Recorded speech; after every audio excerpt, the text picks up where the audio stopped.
Scarlett, Charlize, Saoirse. I have to say, boy, it is an honor. Most people are familiar with this woman from early 2000s romantic comedies. After her breakout role in Jerry Maguire, she became known for her emotional vulnerability and relatable charm that turned her into America's quirky sweetheart. But by the mid-2010s, she had practically vanished from Hollywood. Today, I would like to recall the bright career of Renée Zellweger and understand why she stepped away from the spotlight at the height of her fame. Renée Kathleen Zellweger was born on April 25, 1969, in Katy, Texas. Her father was a Swiss engineer and her mother a Norwegian nurse who had moved to the United States to work as a governess. This unique heritage would later inform her versatile approach to character work. Like many actors, Zellweger's early career consisted of small roles that hinted at potential without immediately launching her to stardom. After graduating from the University of Texas at Austin with an English degree, she remained in Texas for early acting opportunities. Her first credited role came in 1992's A Taste for Killing, a forgettable TV movie that did little to advance her career. The early 90s saw Zellweger taking bit parts in independent films and horror movies like Texas Chainsaw Massacre: The Next Generation, alongside a then-unknown Matthew McConaughey. While these roles gave her experience, Hollywood wasn't taking notice yet.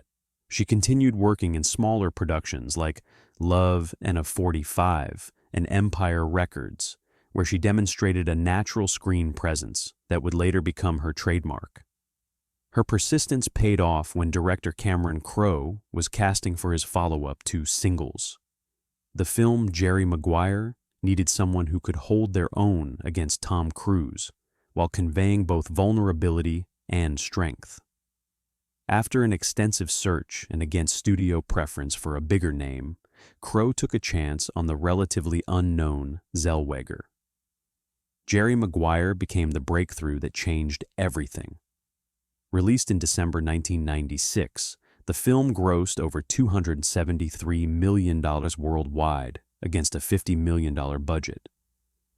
Her portrayal of single mother Dorothy Boyd, delivering the memorable line, "You had me at hello," connected with audiences and critics alike. The film earned 5 Academy Award nominations, and though Zellweger wasn't nominated, Hollywood had definitely taken notice. Rather than immediately capitalizing on this success with similar roles, Zellweger showed a penchant for making unexpected choices. She followed her breakthrough with the smaller drama A Price Above Rubies and the quirky dark comedy Nurse Betty.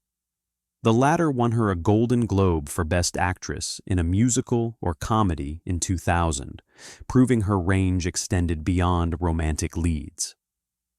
The year 2001 marked the beginning of Zellweger's undeniable peak period with the release of Bridget Jones's Diary. The role required her to gain 30 pounds and perfect a British accent, both of which drew significant media attention. Many British actors and critics initially questioned the casting of an American as the quintessentially British character, but Zellweger silenced doubters with her performance. Bridget Jones's Diary grossed $281 million worldwide against a modest $25 million budget, becoming a cultural phenomenon. Zellweger earned her first Academy Award nomination for the role, cementing her status as one of Hollywood's most versatile leading ladies. The film would spawn a franchise that would follow her throughout her career. Her ascent continued with Rob Marshall's Chicago in 2002. Playing the ambitious Roxy Hart, Zellweger demonstrated unexpected musical and dancing abilities. The film was both a critical and commercial triumph, grossing $306 million worldwide and winning 6 Academy Awards, including Best Picture. Zellweger received her second consecutive Oscar nomination, further proving her exceptional talent.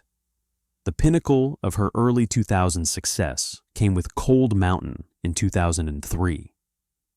Her portrayal of the tough, resourceful Ruby Thews in Anthony Minghella's Civil War drama showcased yet another dimension of her acting capabilities.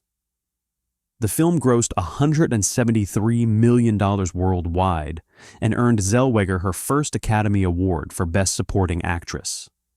With this victory, she had achieved what many actors spend their entire careers pursuing. By this point, Zellweger had joined the elite club of actresses commanding $15 million per film. Her bankability and critical acclaim made her one of the most sought-after talents in Hollywood. In 2004, she returned to the character that had helped define her career with Bridget Jones' The Edge of Reason, which despite mixed reviews, still performed well at the box office with a worldwide gross of $262 million. However, following this sustained period of success, Zellweger began experiencing the first significant missteps of her career. The romantic comedy New in Town, 2009, was both a critical and commercial disappointment, grossing only $29 million against a $28 million budget. Critics found the film formulaic, and audiences seemed to agree. Another costly misstep came with the horror thriller Case 39, which was actually filmed in 2006, but sat on the shelf for years due to studio concerns about its marketability. When it was finally released in 2010, it grossed only $28 million worldwide against a $27 million budget. The long delay between production and release created a disconnect between the film and audiences, and rumors of extensive reshoots suggested production troubles. Perhaps the most damaging career move was her participation in My Own Love Song, 2010, directed by Olivier Dahan. Despite the pedigree of the director and a cast including Forest Whitaker, the film was poorly received and bypassed a wide theatrical release in the United States, going straight to DVD in many markets. Production issues plagued the film, with reports of creative differences between Dahan and the studio, resulting in multiple cuts of the film, none of which satisfied either party. These professional setbacks coincided with increased media scrutiny of her personal life. Following her brief marriage to country music star Kenny Chesney in 2005, which was annulled after just 4 months, tabloids speculated relentlessly about the reasons for the split. While both parties cited fraud as the technical legal reason for annulment, this boilerplate legal term set off a firestorm of hurtful rumors. The constant scrutiny of her appearance also began taking a toll. Every red carpet appearance triggered waves of commentary about whether she had undergone plastic surgery, with particularly harsh focus on her distinctive eyes and facial structure. While Zellweger rarely addressed these speculations directly, industry insiders suggested the persistent criticism affected her relationship with fame. Compounding these factors was a shift in the movie industry itself. The mid to late 2000s saw the romantic comedy genre, a space where Zellweger had thrived, begin to decline at the box office. Studios increasingly focused on franchise tentpoles rather than the character-driven mid-budget films that had been her sweet spot.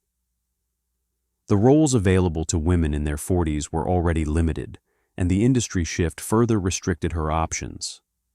Agency representation also played a role in her career trajectory.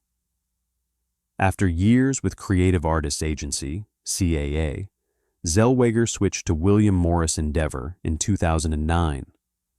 While such moves are not uncommon in Hollywood, the timing coincided with her string of underperforming films, potentially disrupting her project selection during a crucial period.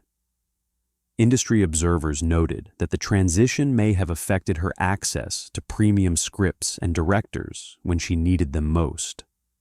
By the early 2010s, Zellweger appeared to be experiencing the burnout that often follows sustained time in the spotlight. After completing My Own Love Song, her output slowed considerably. In 2010, she appeared in only a single segment of the anthology film My Own Love Song, a project that received little attention and limited release. The most significant turning point came in 2010, when Zellweger made the unusual decision to step away from acting entirely. Unlike many Hollywood breaks, which are often quietly spent pursuing projects that never materialize, Zellweger's hiatus was deliberate and complete. For 6 years, she did not appear in a single film or television production, an eternity in Hollywood time, and practically unheard of for an actress with her credentials. When asked about her extended absence, Zellweger later explained that she had needed time to recenter herself. "I was fatigued and wasn't taking the time I needed to recover between projects," she told British Vogue in 2016. "I was going from one to the next and not taking care of myself." The decision to step away was about seeking authenticity in a career that had begun to feel mechanical. During her hiatus, Zellweger largely avoided public appearances and focused on personal growth. She traveled, continued her charitable work away from cameras, and reportedly took courses at UCLA.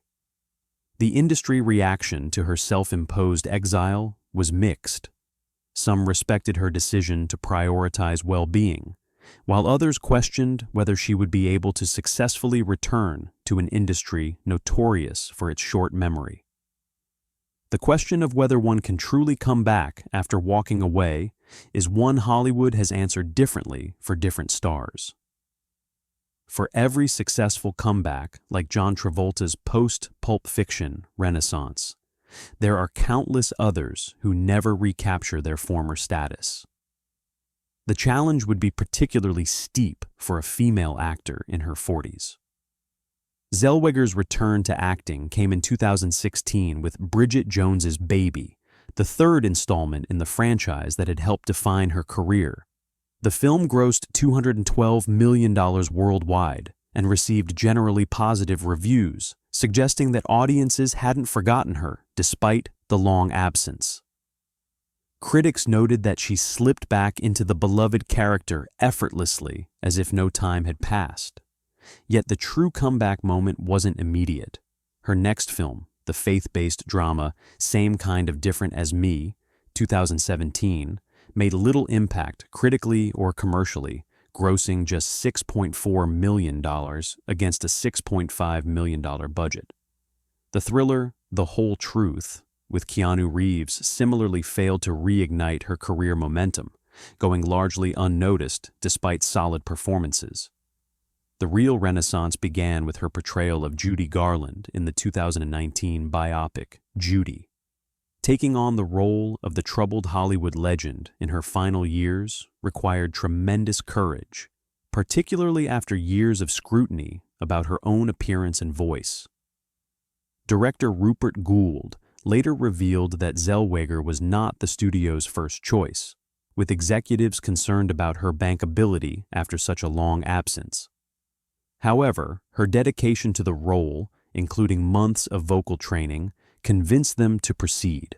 The gamble paid off spectacularly. Judy earned $43.4 million globally against a modest $10 million budget, but more importantly, it garnered Zellweger the best reviews of her career. Critics marveled at her transformation into Garland, noting that she had captured not just the mannerisms and voice, but the emotional essence of the legendary performer. The role won Zellweger her second Academy Award, this time for Best Actress, completing one of Hollywood's most unlikely comebacks. This success has led to a more measured return to the spotlight. Rather than jumping immediately into multiple film projects, Zellweger has been selective about her roles.